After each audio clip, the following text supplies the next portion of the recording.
This is Christy with WTF Divorce, and I am sitting down with career coach Tamara O'Reilly. We are going to be answering some of the questions that you guys proposed on Instagram when we introduced Tamara's specific client niche. She works with women who are looking to leverage their skill set in corporate America, outline a career path or a growth line that they want to follow in order to advance and be successful in the corporate world and balance that with their personal life, their home life, and potentially being a mom. I had wanted to invite Tamara on because I myself am a divorced single mom who, when I found myself in that position, was very stressed over several things, including my finances. I had went to school, graduated with a degree to be a teacher. I had taught for 10 years and was looking at my income versus expenses and realizing that at my current situation, I could not even afford the monthly bills that were presented to me and my kids on a single income, and pivoted and made some choices that were very tough and very scary at the time, but were best for me and my kids. And I know that several of our audience members are in similar situations. We saw several respond that they've been stay-at-home moms for several years and left the career force, are looking to get back in, don't know how to explain that career gap in their resume or how to approach a current employer to ask for a raise or promotion that they know they are due for. But I've got Tamara on. She's the expert in all of those things. She is a mom herself and has faced that same challenge. So we are going to dive right in with Tamara. I will let her introduce herself as well, and then we will get started going through some of the questions you guys have. Awesome. Thank you, Christy. Hi, everybody. Tamara O'Reilly. I'm so thrilled to be with you today.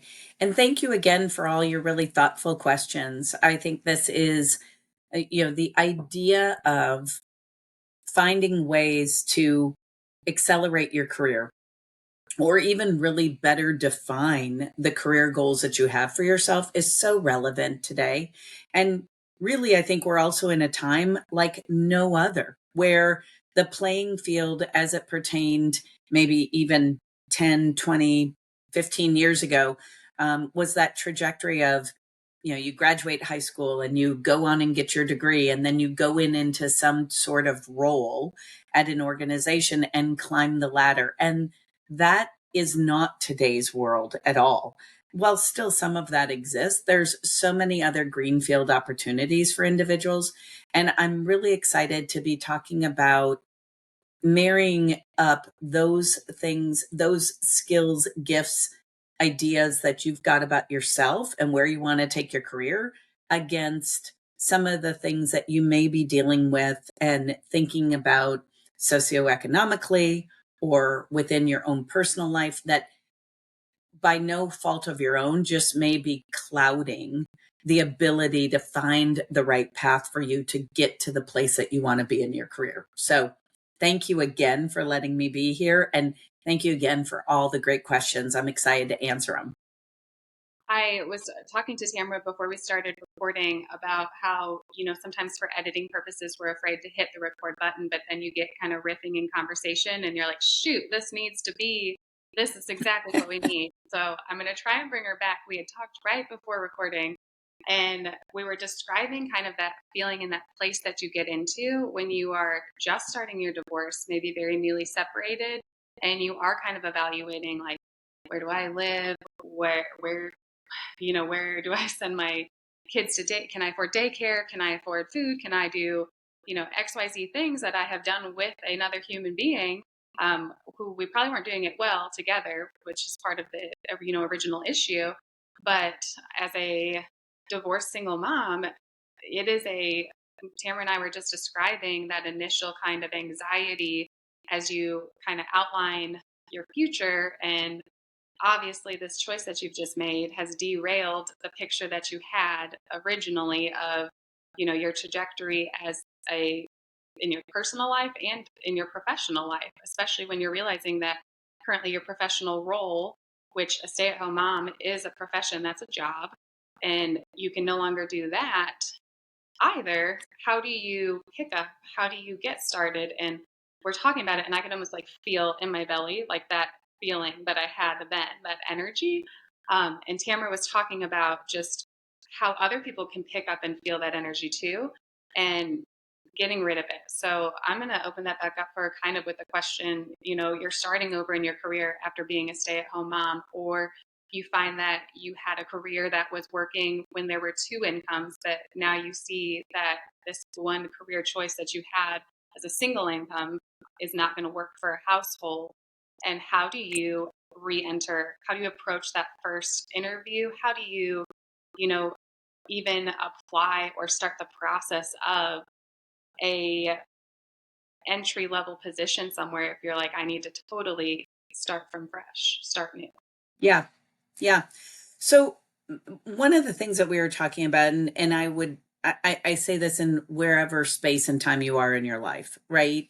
But I'm going to take the circumstance of, there has been some dissolving, some disillusionment, some major change that's taken place, and you're now coming back into the workforce in the spirit of something ending, right? Traditionally, when something ends, there's even things that are positive endings. There's that arc of grief, right? There's that arc of sadness. There could be shame and guilt and fear and all of these emotions that take place during the time of an ending. And my first guidance, the very first thing I would say before anything else, is feel all the feels, have all of those feelings, do whatever you need to do to give yourself the care and the attention and the love that you need.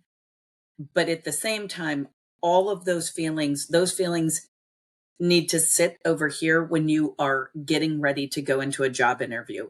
And the reason I say that is it's an energy exchange first. Make yourself very, very aware that as you are entering, and if you are entering into a job interview, which anxiety is completely natural to feel, like anxious and excited and maybe nervous, and this is all brand new again. And so you're, kind of going back and recollecting what you did in previous circumstances.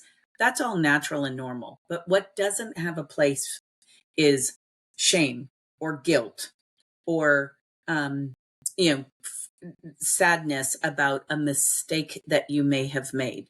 I encourage you first and foremost to not bring that into your interview, because that's what someone's going to feel if you bring that energy in, and that equates most likely to desperation, right? And you are never that. Yes, I am not minimalizing what you have as far as real financial needs and care and feeding for yourself, your children, your home, all completely real, but you're not desperate. And that desperate energy is not you and isn't something that you want to bring into a job interview. First and foremost, it takes away your power. You are already in the seat of power. You have the ability to choose or not choose any one role.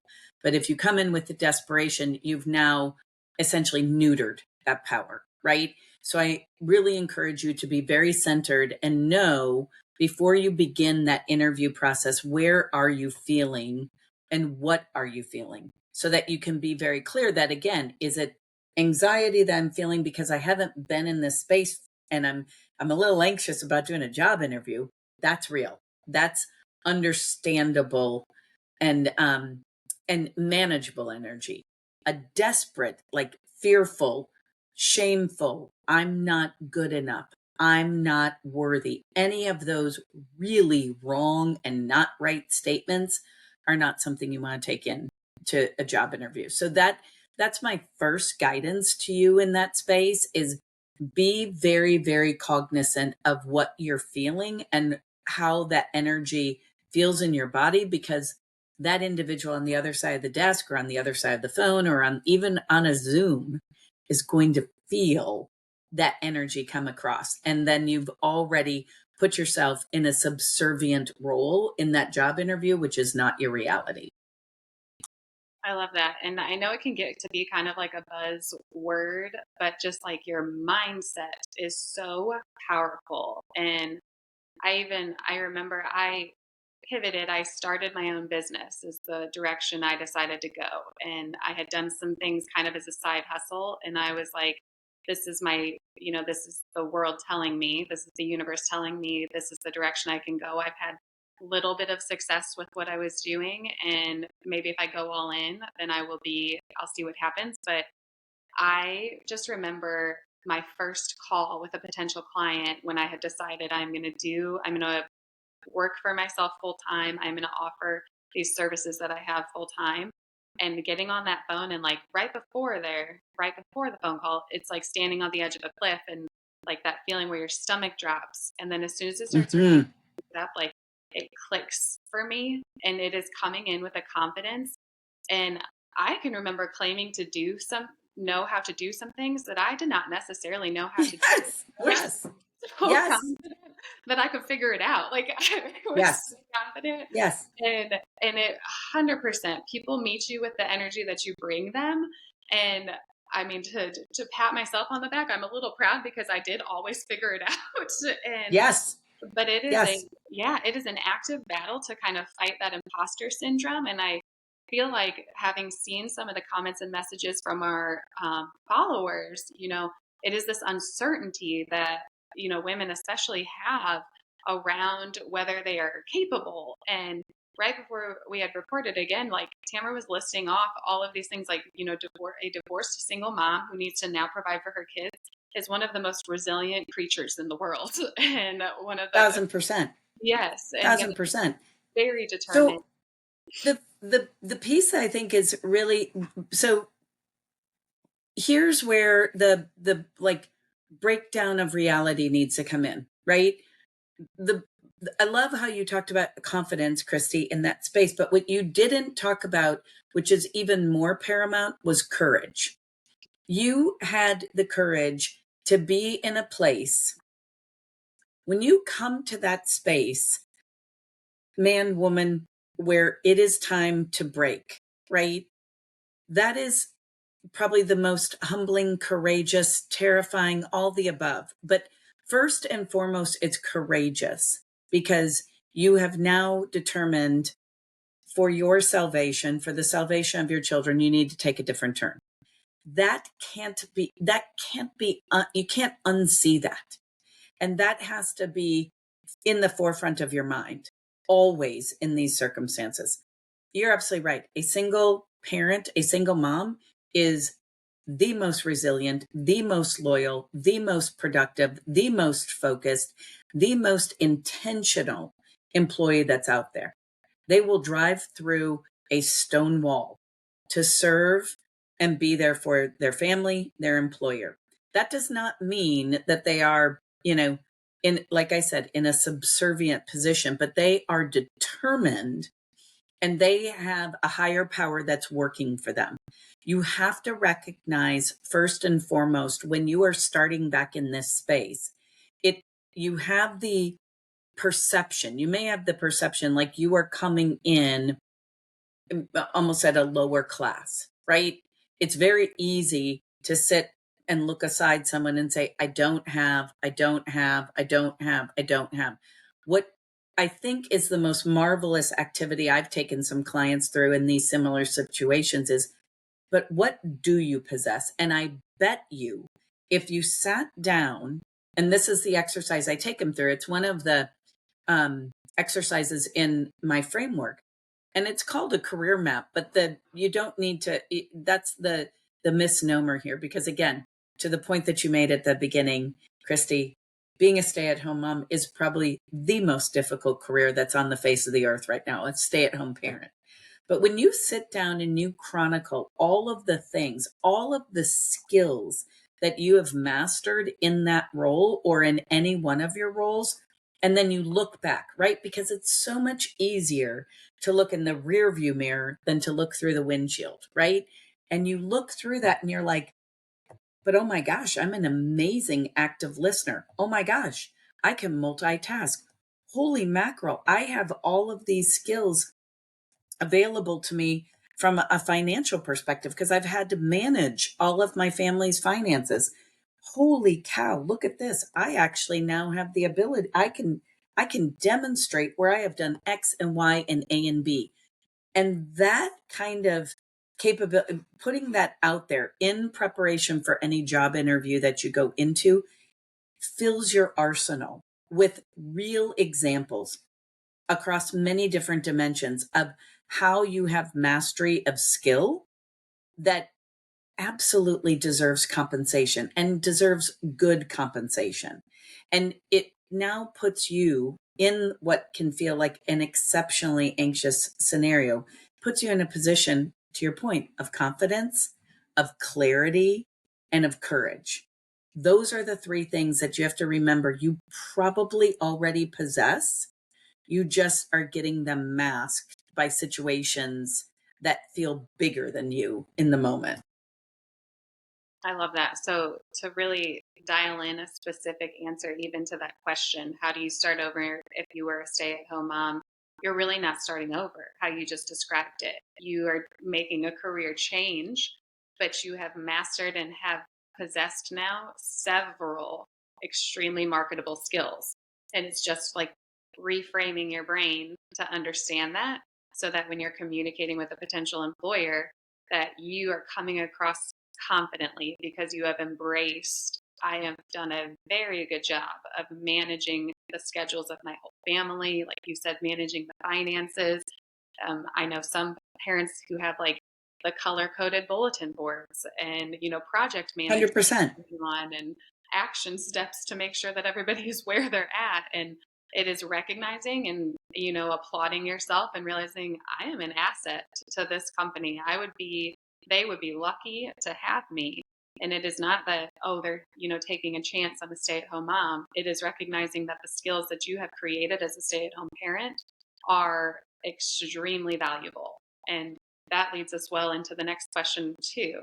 How do you ask for a raise or counter an offer if it is not meeting, the standards of inflation that we're seeing?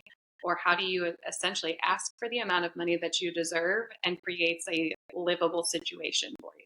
Yeah, that's a great question. So, the first thing that always I do when trying to help people with that, because again, money is money and religion and sex, they're all these taboo topics, right? Like, oh gosh, not at the Thanksgiving dinner, right? But you first start with different levels, right? There's the level of like, what would I desire? What's my dream amount? What's the level that I would be comfortable at, but isn't probably, it's maybe 1, 2 below my dream. What's my baseline? I can't go below that. And then what's something that I would be willing to entertain with contingency? And I'll go to that in a second. Having that very, and again, this is not something where you need like, a master's degree, right? I mean, a blank sheet of paper can get you, and 10 minutes can get you to a sketched out understanding of what just the financial parameters are that you need to work within. The most important thing that you need prior to going into any of these conversations is to know what your boundaries are, know your parameters, know what you are able, willing, and will tolerate to negotiate, because it's always about a negotiation, right? So the other thing that's another element within the negotiation is what I call like losing the battle to win the war, right?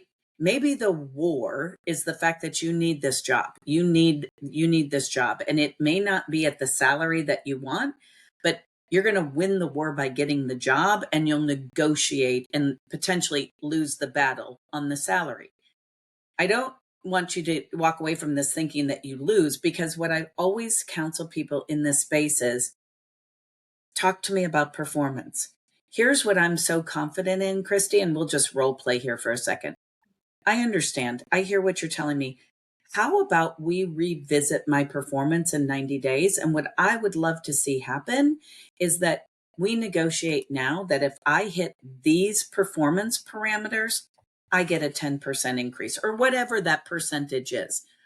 Base it on your performance, because what I know most likely on individuals who are in this space is they're going to hit that performance. They may not, they may feel like they don't have the ability, the intelligence, the worth, all of these unreal perceptions about themselves to ask for those sort of things. So dial back to what you know, because I guarantee you that our listeners in this space are outperforming some of the highest paid individuals in the corporate world today. And they're not asking because they don't know either how, or they don't believe they can. So in these circumstances, you may say, okay, I'm going to take the job because that's actually what I really need right now. That's why I need to give security and safety to my family. But I know that my worth is more than what this ultimately will pay me. And I am willing to put my performance at risk to make that happen. And again, you can negotiate whatever that looks like, whatever percentage you want to see more of alongside of the duration. Maybe it's 90 days, maybe it's 45, maybe it's, 120. That's a flexible and a variable, but go in with the mindset that I know I can achieve what I need by demonstrating it against the performance that already will put me above the most individuals. That makes sense. I love that. I love the script that you give there too, with the role playing of, I hear what you're saying and I understand this number that you're coming at me with, but I'm hearing that in 90 days if I meet these requirements. And then you've already got the receipts to back it up in 90 days when you say, in my interview, we agreed that if I show you that I can deliver and perform at this level and master these skills, that equates to this amount of compensation. So it's already getting you a foot in the door when you speak with your supervisor or whoever it is after that 90 days. That's extremely effective. Yeah. And you can use that same use that same model for negotiating for a promotion, a role promotion, right? So a Mhm. perfect example is, Christy, you're doing great. I think you're doing awesome. I really love your performance, but you know, if you did a little, I need a little bit more executive presence of you. So I'm witnessing, I'm observing you in these meetings, and you seem to stammer a little bit in front of the executives. If you could button that down and really get precise about your presence and your facilitation, I think you're ready for the next role. Your opportunity then is like, that is phenomenal feedback. I love it. In fact, what I'd like to do is put a timestamp on that. I believe I can master what you're describing to me in 45 days, in 65 days, in 35 days, whatever you're comfortable with, and get that commitment in that discussion that says, I'm here. I'm putting my skin in the game. I'm putting myself out there saying, I can achieve this and I want to be reevaluated because I know I'm ready for this promotion. And that then you don't then you optimally, you're not walking away like, okay, well, I guess I don't know when the next opportunity is I'm going to be able to talk about this. Don't leave that conversation until you've created the next window for you to be, for your performance and for what you're asking for to be revisited. You have the right to do that. It is and you have the ability to do that. It may feel uncomfortable initially, but once you do it, then you've gotten the next, you now have that next action step for when you can actually come back around and really get into that data driven discussion about the performance that you already can achieve. And just like every other relationship, what it seems to boil down to is just very clear communication, just very clearly outlining, okay, I hear you. I hear the skill you're asking for me to achieve. And I'm telling you that I can do that in 45 days. And in 45 days, we're going to revisit and I will show you that I have mastered this skill. And, those are the terms that we discussed as far as my eligibility for this move. And I love that. It is most things are solved with a very clear communication, I think is the True. theme. And a pause. The other thing I would really encourage everybody to think about who's listening to this, and do it in a mirror, right? Or pull out your phone. Pull out your phone and use your phone as, this is the person I'm going to be, interviewing in front of, right? But really regulate your tone, your voice, your breath, and be okay with a pause. Be okay to what you just read back to me, what you just said back to me, then sit with it. Sit. Make that eye contact and be okay with the other person being a little uncomfortable. That discomfort is not for you to solve. That brings us back to the energy too, coming in with that confidence that I've prepared and I know what I want to ask for and I know how I'm going to present it to you. And it is now in your court, and I can sit here as long as I need to for you to process it. And I am fully prepared to come back. So, Tamara, I think that we could talk probably endless about different skills. I really want to highlight too to our audience and our listeners, the three things that we've hit on here is the energy you are presenting when you come in. And although you are in maybe a transitional period of your life, understanding and owning and outlining the skill sets that you have. That's something that I know Tamara works with her clients on, to getting to really kind of know that those embedded, marketable, very valuable skills that you have developed, whatever you've been doing in this span. If it was a stay at home parent or maybe an entry job that gave you flexibility and was, meeting the needs at the time, but now you're ready to level up, understanding that you are confident, you are capable, and you bring value in this new role or new career that you are going to pursue. And that can be difficult to, do on your own or wrap your mind around. So, reaching out to someone like Tamara and kind of going through that process with a mentor and some guidance can be extremely valuable. And then I'm hearing, again, that clear communication with both other kind of steps that we've learned from Tamara, making sure that you are, countering with specifics. I hear what you're saying you need from me. I can deliver that. And we're going to talk about it in 90 days to see if I did or not. And like you said, I'm very confident in our audience members too, that they are at a place where they are dedicated, motivated, and going to deliver. I am going to wrap us up here. Tamara, thank you so much for joining us. And we're going to put all the information in the show notes for how you can follow Tamara and get a hold of Tamara and kind of continue to pick her brain or work with her. Tamara, is there anything you'd like to leave our audience with? The last thing I'll leave, first of all, thank you. Such a complete pleasure. And so excited to see where this audience is going to go next, because I'm confident they're skyrocketing. The one thing I'll leave with is, you all are moms and dads, right? If anybody knows how to negotiate, if anybody knows how to stand in confidence and silence, it is a parent who has rules and a regimen that follows, that gives safety and security. Those are skills that you have utter mastery on and deserve monetization. People will pay top dollar for that.